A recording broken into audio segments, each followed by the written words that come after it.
Day 5 at the Winter Youth Olympic Games. And the free skiers and snowboarders were navigating rails and kickers in a bid to land slopestyle medals. It was all about poise and precision as the skiing stars of the future raced for an Olympic title in the men's giant slalom. On the ice, the hockey finalists booked their places in the 3-on-3 medal matches.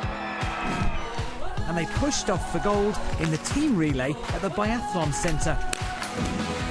Welcome to the highlights of Gang 1 2024.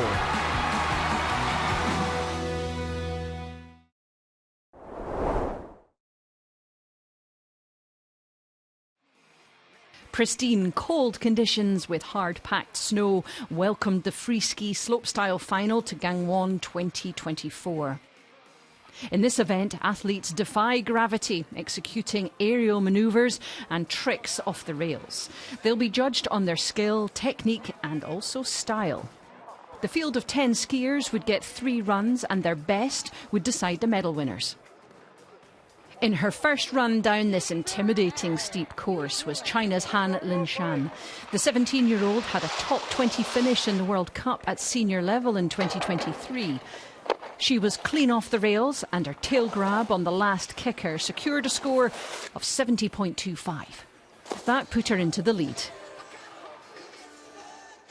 Germany's Muriel Mohr was another one to watch. She displayed some confident skiing through the rail section. Landed switch, so hit the first kicker switch, and her second jump was so huge she went clean out of shot. It was a great effort and lifted her into top spot. As the favourite for this event, Flora Tabanelli of Italy had qualified in first place, so was last to hit the slope. But a faltering start seemed to put her off and she failed to land her 900 on the final kicker. She had to remain focused with 2 more attempts to go as the standings after the first run saw Mohr of Germany in the lead with Han of China in second. There was little movement in the rankings during the second run other than an improvement by Italy's Tabanelli. She had started her skiing career in alpine, then moved to ski cross. Could she make that experience count here? She achieved some great variety and control off the rails, and her height off the kickers and some clean grabs bumped her into second place before going into the third and final run. So Germany's Mohr hung on to the lead with her score from the first run. Tabanelli squeezed into second, and with no improvement on her first run, Han Linshan sat in third. Lying in a provisional bronze position, what could she do here? Her rails were clean and executed well, but with less technical difficulty. And then off the kickers, spinning in both directions, she seemed pleased as she pulled in to hear her score. It was the best of the day, a huge score of 81.5. She was in first place, setting the score to beat. No changes to the standings following Han's run meant the medal winners were decided, but the order wasn't.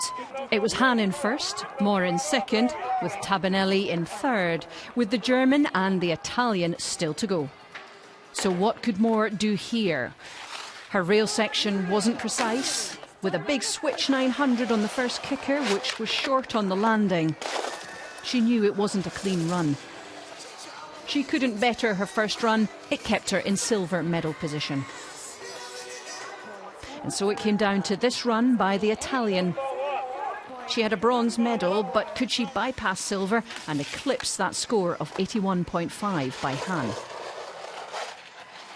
Steering her way through the rail sections, she was clean and technically precise. Coming in switch to the first of the kickers, she pulled off a nice grab. It was a good run. The final kicker would decide her fate. With a lovely tail grab, she stomped it down. And now it was down to the judges. 90.5, saving the best for last. She was the Youth Olympic Games champion. So the final standings in the free ski slopestyle, with China grabbing 2 spots in the top 4. The bronze medal was awarded to Muriel Moore of Germany. In second place with the silver, China's Han Linshan. And taking the Youth Olympic title and the gold medal, Flora Tabanelli for Italy.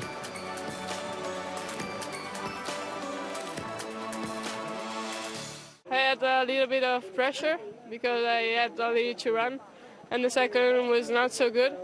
So I said I want to do the third good, and I'm so proud that I did it.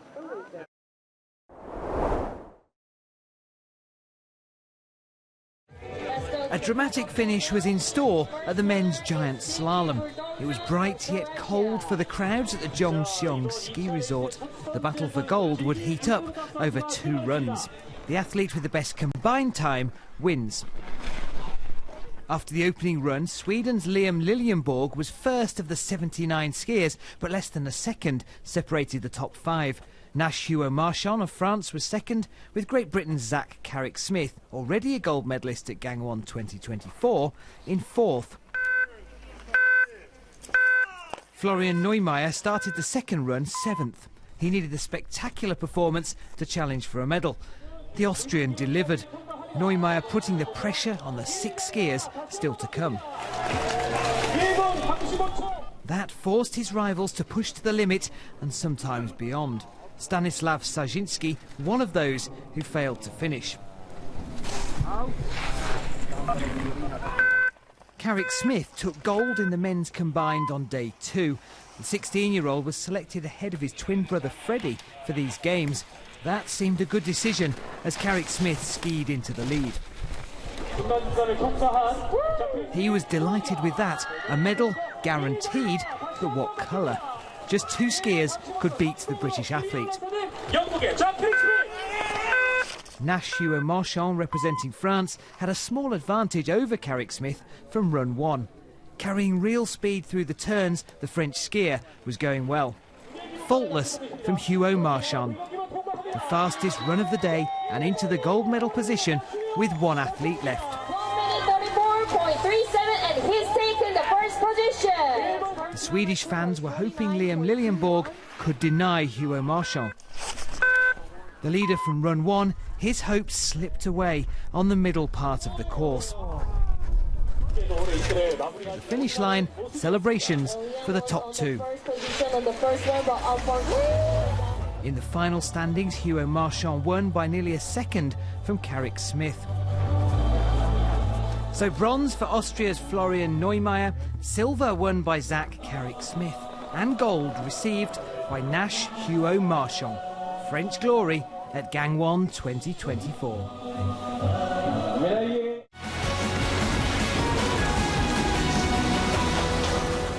Today I ski like I never had nothing to lose, and I skiing free and like I want. Because the start I don't skiing like I want. I don't have the good feeling. I don't have anymore, and today was really a special day for me. Any medal for me is just unbelievable here. The level of these races and the French guy, I've competed against him before, and I know he's an unbelievable skier. So just to be in second behind him is unbelievable.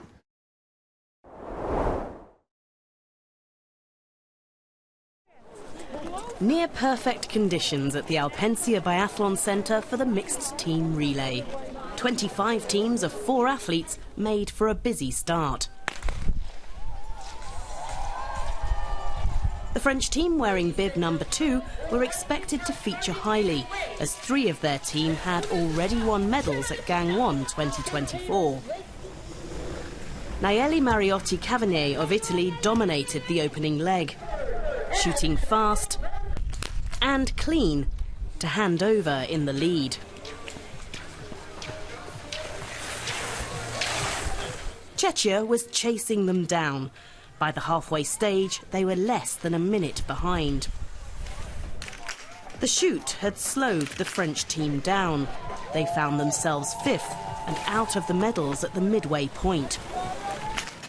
Flavio Guy battled through to close the gap quickly. Fast in the shoot and quick on skis, he pulled France up to 3rd. They were now in clear medal contention and their last man was triple gold medalist Antonin Guy. By the first prone shoot, he was already putting pressure on Czechia's Lukas Kulenek. Just minutes later, he'd moved up into second place. The final shoot was from a standing position. Italy's Michel Deval was first to the range. He hit the final target as the Frenchman approached. The machine-like accuracy of Antonin Guy made short work of the shoot. But it wasn't enough to catch the Italians. Deval took the flag on the home straight. A golden moment for the team that had led from the start. France were next, a storming second half securing the silver. And acknowledging the crowd, Lukas Kulenek of Czechia crossed the line. At the victory ceremony, the bronze went to Czechia. Silver medals for France, and in gold, Italy, securing the final biathlon medals of Gangwon 2024. Yeah, it's a beautiful feeling to stand on the podium with my teammates in this special event here, and yeah, I'm super happy with the team and to celebrate the gold medal together with them. We have a strong team in France, so it's cool because we train together many times, and on the national race we compete together, and it's cool to have a strong team. Such a great moment in our career, and I'm so happy, proud of the team and for everybody. Like, I'm so happy.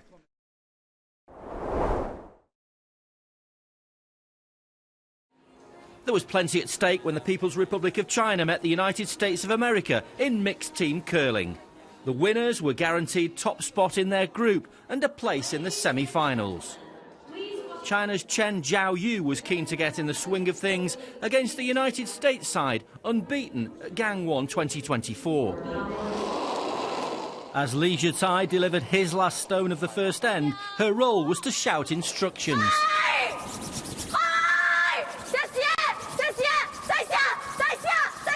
Good teamwork would give China the first 2 points. With an absence of yellows in the scoring zone, the USA were also under pressure in the next phase of play. The American vice skip, Zach Brendan, needed to remain calm. An opposing stone had come to his aid. Nice shot. Nice throw. The American yellow was just closer to the middle. Having moved into a 4-1 lead, China were in a decent position in end 4. A yellow, though, was troubling Li Jiatai. He opted for power. Superb vision and execution from Li. The USA still had a chance to salvage the situation. Back 4. Straight. Line! Straight. Just keep going line. Yep, just do it. Okay, you're good. Once again, Zach Brendan had found a way to earn a point to keep his side in contention.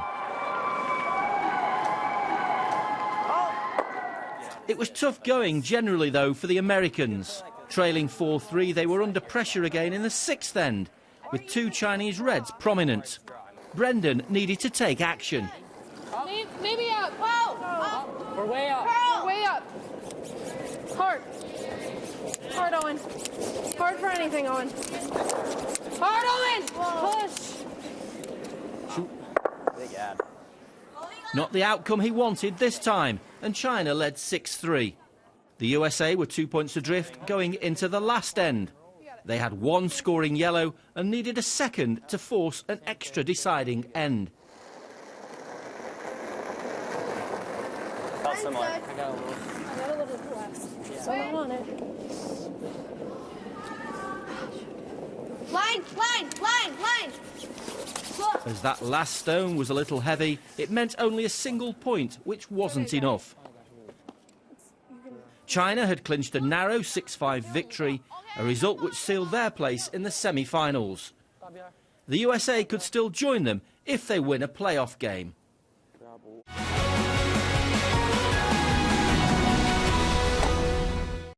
Playing in a stadium arena is one of the best feelings in the world.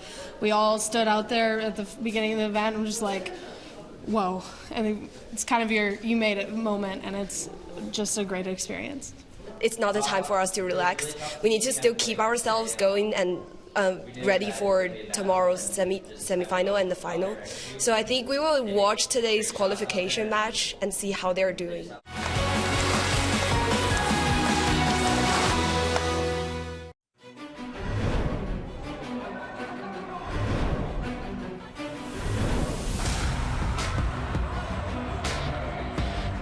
So we are playing 3-on-3 Youth Olympic Games. We started 4 years ago in Lausanne. But all the studies that we had done with the youth levels, we see that if you play 4-on-4, 5-on-5, you are one or two players who are not active the whole time.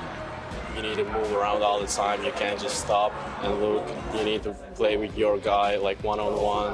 You can't stop and look and just play like you play in 5-on-5. We're used to like 5-on-5 at home. But it's shorter shifts and much more intense when we play, and just a bit different, but very fun to be at. They need to make decisions, they need to read the game.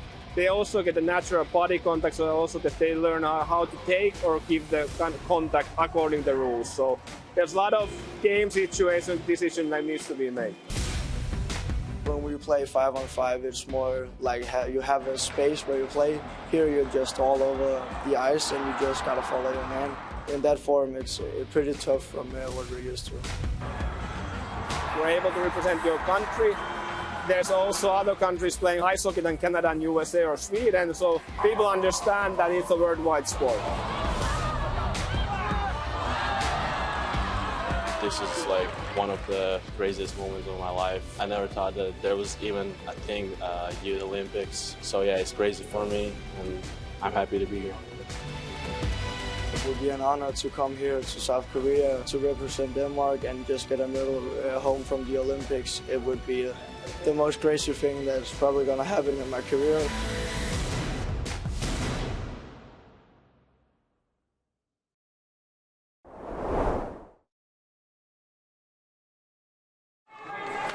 The Gangneung Hockey Centre hosted the semi-finals of the men's 3-on-3 ice hockey tournament.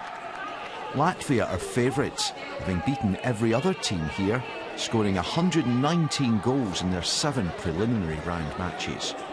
Kazakhstan finished 4th in those standings, although they ran the Latvians closest, losing 15-11.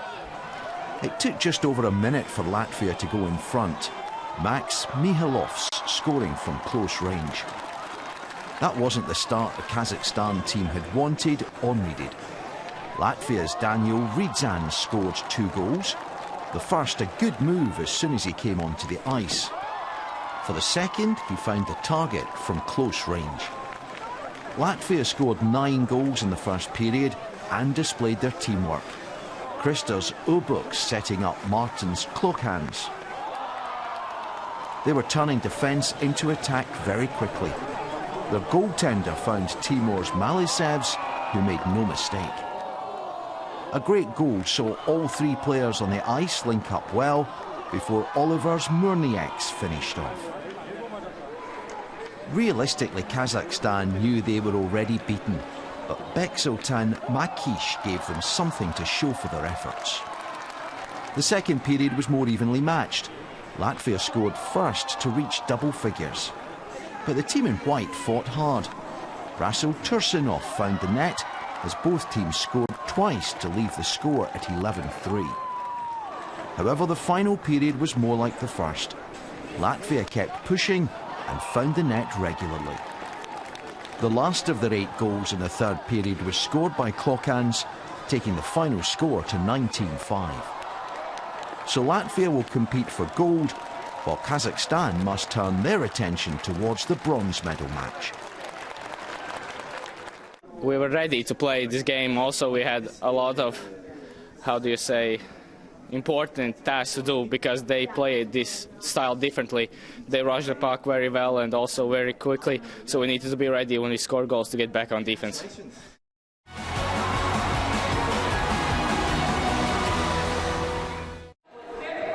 Austria, who finished second in the preliminary stages of the 3-on-3 ice hockey tournament, met Denmark in the semi-finals. Both sides won 5 of their 7 matches to reach this stage. Austria narrowly won by 7 goals to 5 when the nations had met the previous day. And it was Austria who took the lead, Paul Vaschenauer seizing on a loose puck. But the even balance of these sides was obvious for most of this contest. Martinus Schjolden moved from one end of the ice to the other to level the scores. Austria were just in front after the first period, thanks to a steal and finish from Rafael Vaganzoni. Denmark grabbed the initiative in the second period and came from behind to establish a lead. Schjolden was on target from distance to make it 2-2. Then a break from Lukas Althoff. He fed Mikael Bjerre, so the Danes ahead for the first time. That spell had been decisive. The momentum was now with them. Schjolden's power and accuracy earned him a third of the game and opened up a 2-goal advantage. They had taken their chances. A fourth goal without reply from Emil Jacobsen calmed any Danish nerves. They could celebrate a hard-fought semi-final victory by 5 goals to 3. They head to the gold medal match to face Latvia, while Austria will prepare for a battle for bronze against Kazakhstan. It's amazing. We just got beat by them yesterday. To get revenge so soon, it's amazing. I love the atmosphere here, the people, everyone is friendly, and it's a once-in-a-lifetime opportunity. So, love it.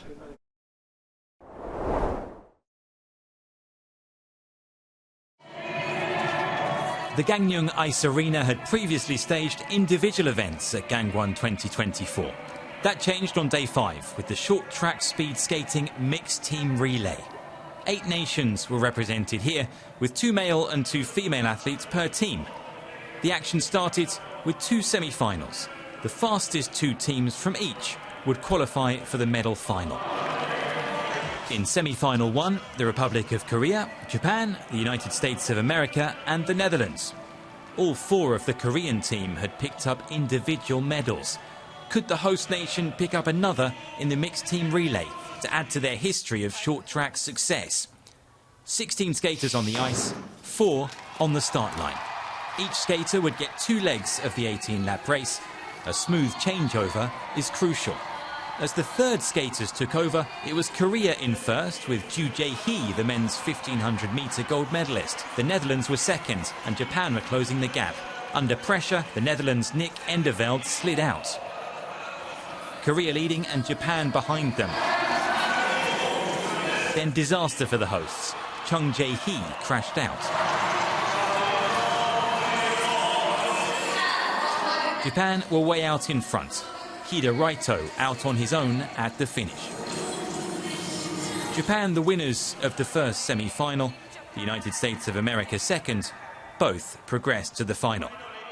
In semi-final 2, Kazakhstan, Hungary, Canada and the People's Republic of China. The Chinese quartet included 3 gold medalists from these games. They looked powerful. Hungary took an early lead. They were in a strong position, with China in second.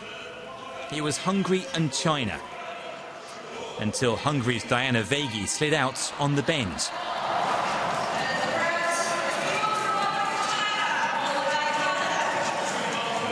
China were well ahead now, with Canada behind them. China and Canada advanced to the medal final, ahead of Hungary and Kazakhstan. The short track mixed team relay medal final, the final event in short track at Gangwon 2024. It would take something special to beat China. Their rivals tasked with doing just that: Japan, the United States and Canada. Japan went ahead early, the others in pursuit. Japan held their lead until China's Lin Jinzi chose her moment to attack.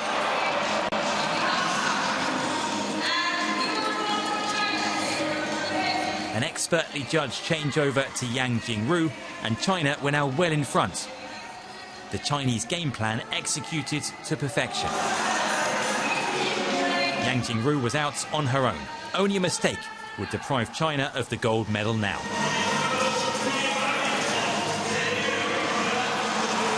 But it was Canada who crashed out to rule them out of the running. Japan and the United States were now set for a place on the podium. A flawless first-place finish for China. The United States crossed the line second, Japan third. Disappointment for Canada. Delight for the Chinese quartets of Li Jinzi, Yang Jingru, Zhang Bohao and Zhang Jinzhe. The nation has talent in depth in short-track speed skating. So the bronze medal in the mixed team relay for Japan. It was silver for the United States of America. And the youth Olympic champions, the People's Republic of China.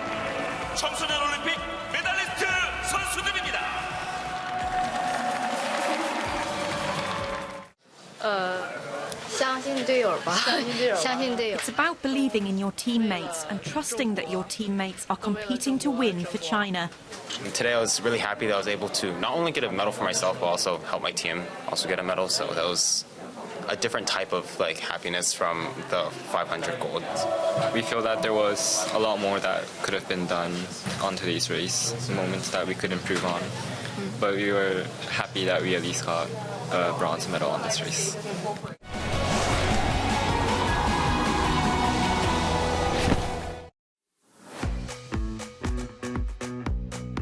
It's so great to be here at the Youth Olympics here in Gangwon. Just getting to see everything and the whole experience is just so good. I first got involved in ski cross when I was about 3 years old through my siblings who were doing skiing in Australia. And so ever since then I sort of just the development was got into the local club, and then yeah, I've just been skiing ever since. Being the flag bearer at the opening ceremony, I was just really grateful for the opportunity. This is such a good experience.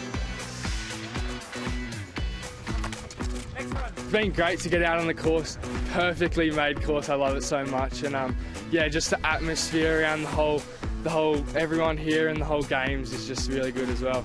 I'm so happy for them to get the first medal for Australia at these games. It's just so good to see.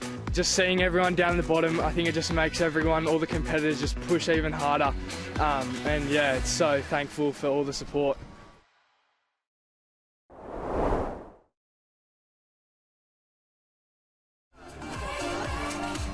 A dramatic day in the mixed team ski cross event. 8 teams of 2, 1 man and 1 woman in the semi-finals. The men went first. Their time would determine when their teammate could start. The fastest combined times would determine qualification. In the first semi-final, Sweden's Team 2 skier William Ljungqing took an early lead, followed in red by American Walker Robinson, with the other Swede Mans Abeston on his shoulder, the Swiss skier in yellow behind. The battle for second place continued down the course. Then, on the last jump, Swede William Ljungqing crossed the line first. Switzerland's Lucas Luz finished second, and despite a fall, American Walker Robinson also finished. Mans Abeston unable to continue and was helped from the course. That meant only 3 skiers started the second leg, with Sweden's Alexandra Nilsson released first. She confidently led throughout and was first over the line, American Morgan Schut in second. So overall, Sweden and America qualified. In the second semi-final, in blue, Germany's Nicholas Holler had a great run. He never looked troubled and crossed the line first. And his teammate Romy Bouvelet followed suit. They'd be joined by Switzerland. On to the medals race, Germany's Nicholas Holler in blue set the standard. Behind him in green, Swede William Ljungqing, in yellow, Swiss athlete Lorenzo Rossi, and trailing with an injury from the semi-finals, American Walker Robinson. Totally in command, German Nicholas Holler was first across the line. Crucially, American Robinson managed to finish the race. The women's leg would then decide the medals. Holler waited nervously at the bottom of the run. In blue, German Romy Bouvelet had the time advantage, so was allowed out of the gate first. promptly chased by Swede Alexandra Nilsson in green, Swiss skier Valentine Lager and the American Morgan Schut last. Further down the course, watch as Nilsson in green glides inside the German on the bend to overtake her. Bouvelet now needed to finish as fast as she could if Germany were to stay in medal contention. Then a mistake. Germany unable to finish. Holler would miss out on the chance of a second medal at Gangwon 2024. Alexandra Nilsson was first across the line for Sweden. American Morgan Schut second, having made up vital time, and Switzerland third. The bronze medal went to Switzerland's number 2 team, Valentine Lager and Lorenzo Rossi. For the USA, Morgan Schut and Walker Robinson, in spite of his earlier fall, received silver. And gold to Sweden's number 2 team, Alexandra Nilsson and William Jung-Shing.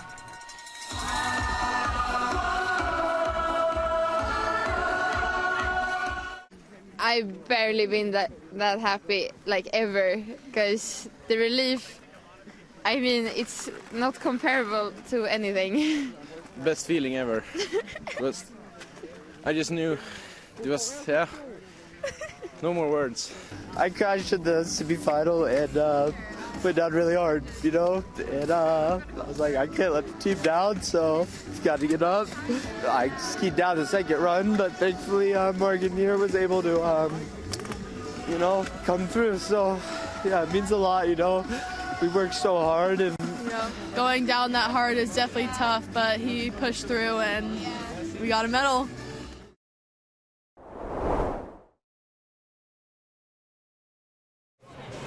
The Gangneung Hockey Centre hosted the semi-finals of the women's 3-on-3 ice hockey tournament. Hungary have been outstanding and defeated every other team in the preliminary round matches. They scored 130 goals and conceded just 5. Italy reached this stage having won 4 of their 7 games. Hungary's relentless goal-scoring form began early. Bonita Szabo made it 1-0. They have so much confidence, and one of their star players, Rika Heisel, never gave up and eventually found the Italian net. The captain, Christina Weiler, showed her power as she added a 4th. Hungary were quick to turn defence into attack, Heisel being in the right place for her 2nd goal of the match. This game was looking over as a contest. Hungary's 6th goal of the first period once again saw Weiler display how to make the most of an opening. Italy's captain Maddalena Bedon saw a chance as she came onto the ice and seized it to hit the net with their first goal early in the 2nd period. But that was the exception as Hungary continued to dominate. Heisel, the provider this time, for Petra Polonia to finish. A really good example of excellent puck control here as Berboka Simon scored. Hungary were 11-2 ahead as the match entered the final period. Italy gave a good account of themselves, and Olivia De Bartoli had a great memory to take from this game with a lovely solo goal. However, it was Hungary's day, and appropriately it was Weiler who rounded off the scoring to make it 14-4. So as expected, Hungary move into the gold medal match, while Italy have the chance of a bronze. This game was also amazing. I think the whole team wanted the game so much, and the energy on the bench and the ice was very high, and yeah, I think it was great.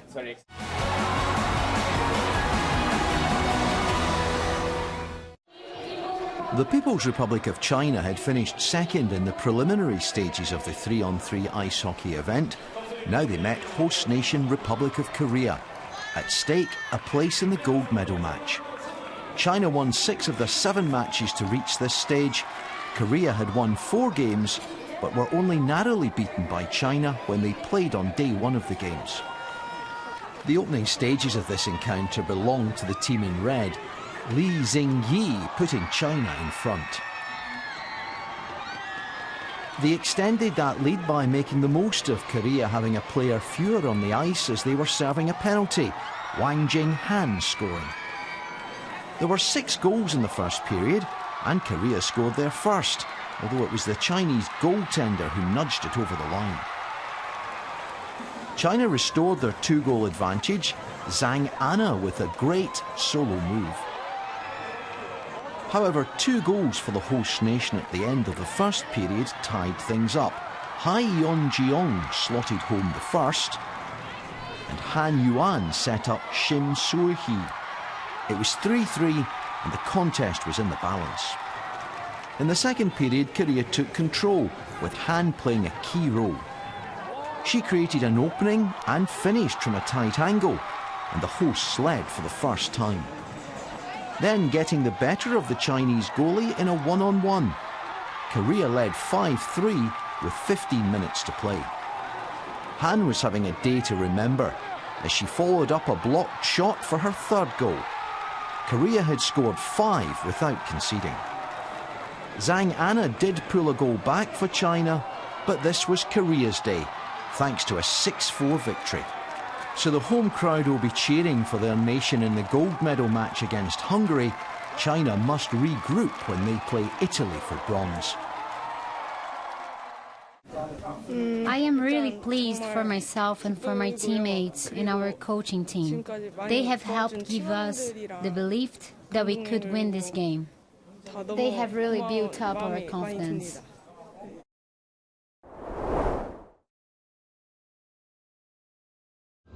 Preparations were underway at Gangneung Curling Centre for the Republic of Korea's match with Germany in the last group game in the mixed team tournament. The Koreans still had a slim chance of reaching the playoffs, while Germany were already eliminated after only 1 victory. They got off to a bad start here, conceding an early 2 points, but had a chance to bounce back in the second end. With a Korean red in a dangerous position, the task for Lucas Jaeger was to remove it.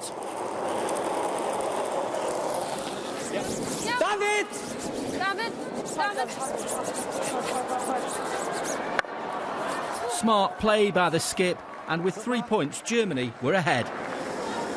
That meant the Koreans would play last in the next phase, a crucial advantage if a team make it count. The yellow near the front of the scoring circle was in Kim Dae-hyun's sights. It was target practice for him, and those 2 reds restored Korea's lead. 4-3 the score. The host nation were also set to win the penultimate end, unless Jaeger came to the rescue.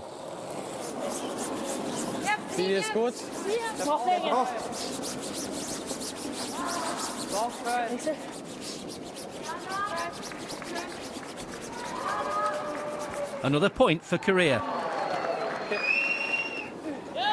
Germany needed 2 points from the last play to level the match. But when Kim delivered his stone...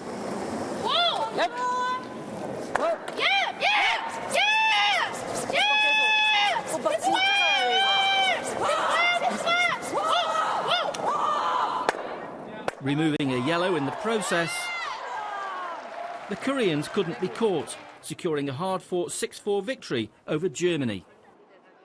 So these were the final standings. The People's Republic of China went straight through to the semi-finals as Group A winners. Playoff places went to the United States of America and Japan. Sweden also won 5 games, but missed out due to their head-to-head record. Great Britain topped Group B, with Denmark and Switzerland into the playoffs. The Swiss had a better head-to-head record than Italy and Korea.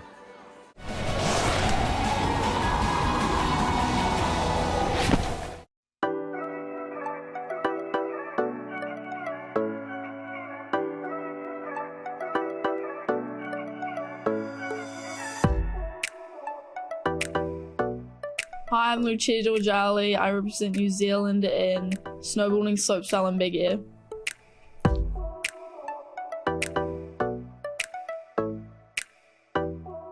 I prefer slopestyle more because I feel like it's just more a variety of things when big air is just one trick. And yeah, I find slopestyle more fun. I find competing really fun and just like you get so much adrenaline from it, and just like doing well in a competition is just really cool. I definitely look up to Zoe. She's a really cool and nice person. Yeah, I've met her before. I hang out with her a little bit. Seeing Zoe win gold at the Olympics just like kind of shows that like I kind of have a chance, you know, like in New Zealand, in a small country, like it's like you have a chance. The atmosphere is just really just like a good vibe. Everyone's real happy and hyped to like train and compete and stuff. My aim for this competition, slopestyle, is to just land the best run I can land and hopefully get gold.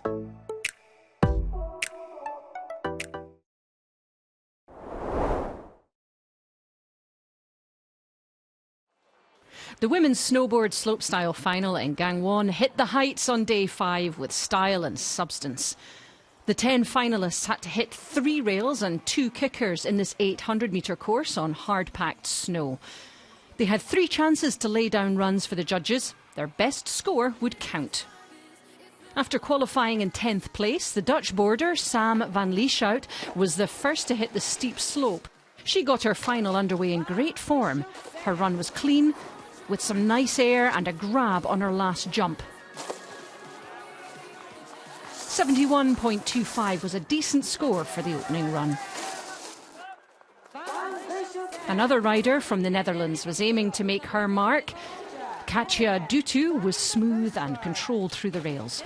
Points are awarded on overall ability, style, technique and the biggest and best tricks. And coming in fast for her first kicker, she landed a massive backside 720. Dutu had the lead, and with all other riders, including the favourite Lucia Giorgiali from New Zealand, falling short of that in their first runs, it was time to turn up the heat.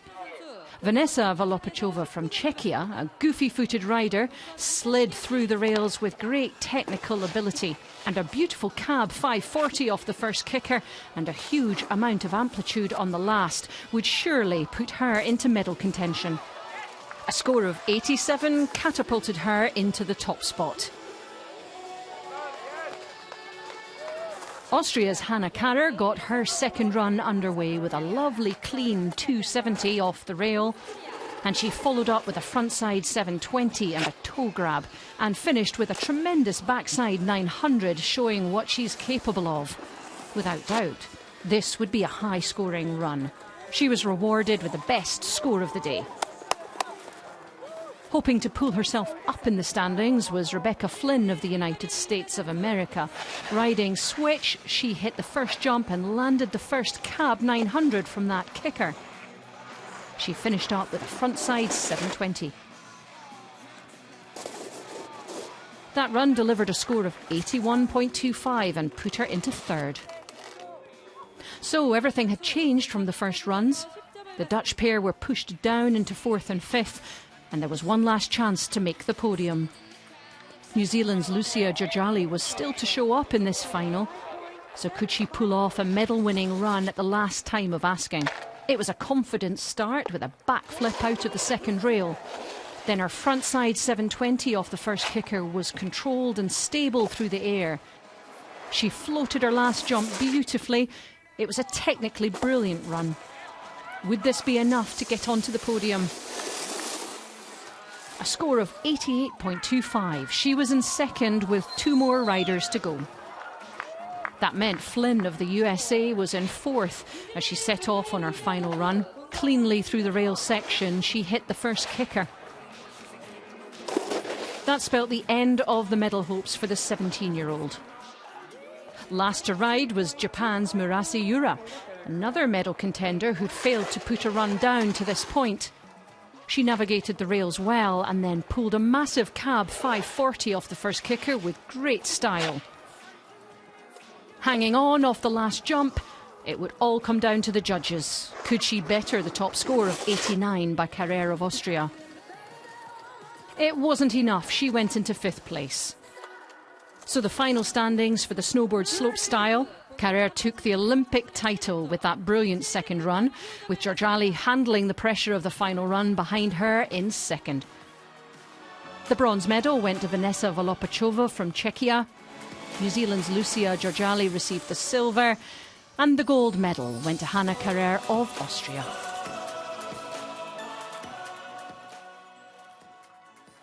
Mesdames et messieurs. It was a great day for me.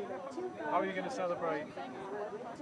I think I'm gonna shave my coach's beard because he told me if I win, I can do that. And yeah, let's see. I was feeling the pressure. I was nervous dropping into the third run, but you know, I just took a deep breath and dropped in and hoped that I was going to land it. I feel great. Like, I didn't expect it, so it was really like nice feeling to be third.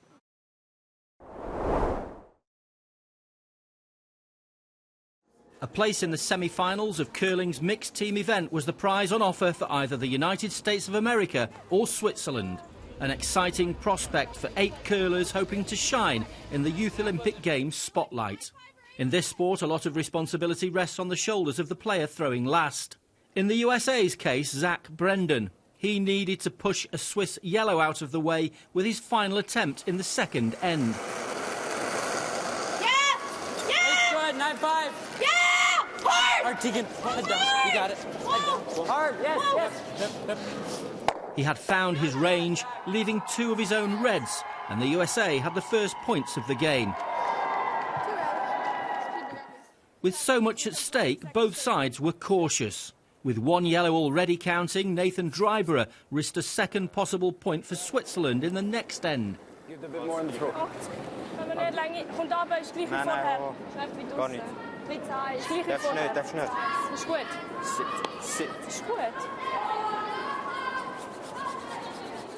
The Swiss skip had overdone his throw, but at least his side were on the scoreboard at last. In the penultimate end, the USA were in danger of falling behind for the first time. 2 scoring yellows were Brendan's big concern. We're up! Back 8! Still, back 8! Whoa! Back 8! Whoa! Curl! Whoa! Straight. Curl! Whoa! Back 8! Still back 8! Straight. Yep! Nice shot, Zach. Oh. Both had moved, but not enough. A pivotal moment. 2 points for Switzerland, who were in front for the first time. The game reached a dramatic conclusion. The USA had to remove a Swiss yellow to tie the match.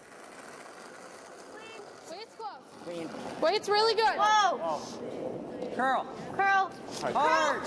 Hard. Hard. Hard. Hard, Tegan. Hard. Hard, Tegan. Hard. Hard. Hard. Really hard. Hard. Hard. The angle was wrong. A blank end meant Switzerland had won by 4 points to 3. Jubilation for them, and they qualified to play Great Britain in the semi-final. In the other semi-final, the People's Republic of China will play Denmark. The Danes had beaten Japan in their qualification match. Oh, we are delighted. That was a tough game. It was not easy. We struggled. But at the end, we made it, and that's the important thing. It's a tough one, but we had a great week, and you know, just learn from this game and get better. But it was a great week.